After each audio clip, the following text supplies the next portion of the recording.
Hey, so gym session was awesome.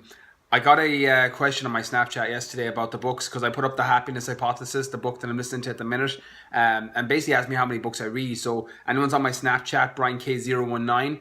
I got fucking soaked in that video where I replied, and it's literally just sirens in the background. But I read about a book a week, between 50 and 100 books a year. So I put that on my Snapchat and it's been going crazy. People asking me, how the fuck do you read a book a week? It's actually not that difficult. So what I'm going to do is I'm just going to share basically what I do. So anyone that wants to read more, it might work for you. Firstly, I listen to loads of audiobooks. So audiobooks are my preferred way to consume information. I remember way more when I listen to it. So I get through a lot of audiobooks. You know, as I said, if you see me walking down the street, I always have earphones in, and unless I'm training, I'm listening to an audiobook. I don't listen to music unless I train. As much as I love music, music doesn't consume my mind with information that I need that's going to support me in my everyday life. Audiobooks do. So that's a really easy way to consume information. You know, if I'm driving anywhere, it takes me an hour to get to football training, and an hour back in, I get 2 hours of an audiobook done. The same when I drive out to my mum and dad's at weekends. Holly normally falls asleep in the back, so I listen to an audiobook. It's another 2 hours, an hour in and out. So that's how I get so much books listened to through audio.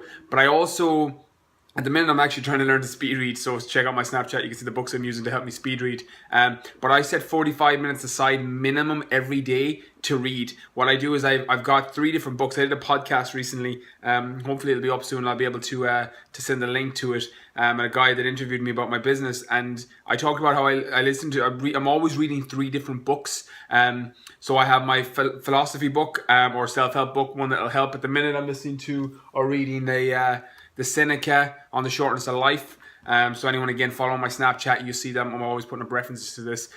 So normally a philosophy book just to kind of get my brain. I do 15 minutes on that. And then I move into either a business book or a fitness or nutrition book. So I've got Paul Chek's How to Eat and Be Healthy. I've nearly finished that. And then my last one then is normally a biography. So I just finished Sam Walton's, the owner of Walmart. It was amazing. The fucking Walmart was 160 billion it was worth at the time when he died. So just reading his autobiography and seeing his mindset really supports me with just the things that you need to do to make a business work and make life work.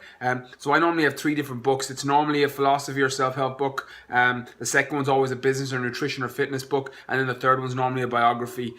Sometimes I'll have like the how-to book. So at the minute I'm doing the speed reading book, just to kind of trying to figure out the ideas and how speed reading works so I can like double up my time on it.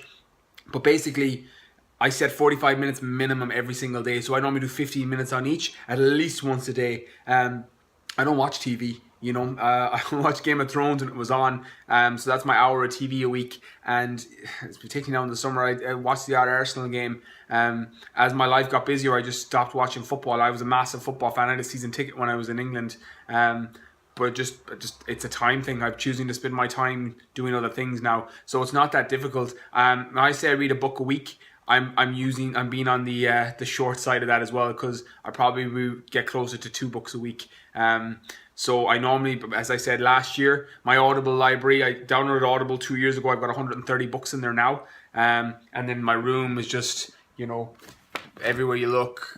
I have a bookshelf downstairs, but all my books that I love are up in my room. So again, on my Snapchat, I have a pile of my finished pile, and I still reference them and go back and read them as I need to. You know, Ty Lopez says that books should be like good friends, that you're able to pick up a good book at any time, and there's going to be nuggets of gold in there that you'll have remembered. I use a highlighter and pens normally when I'm reading, so I just open the book and it normally just gives me, I know exactly if I have a new client or somebody I'm working with that has a certain problem. Like, for example, the Paul Chek books talks a lot about pregnant women and what happens to their body afterwards. I know as soon as I'm working with someone that just had a baby, I'll go into that book, I'll reference it, I'll have a think on it, and then I'll design the program based on what's in it. So knowing where to go for your information, consuming more books and reading more books gives me that. So I know that, you know, if I'm having a bad day and my head's not right, I know if I read a philosophy book, or I read, you know, Thick Face Black Heart, one of the Chinese books about Chinese philosophy and how to be happier, I'm going to bring my mood back up in the day, and I have the tools and resources to do that. So that's why I read so much. So hopefully that will help,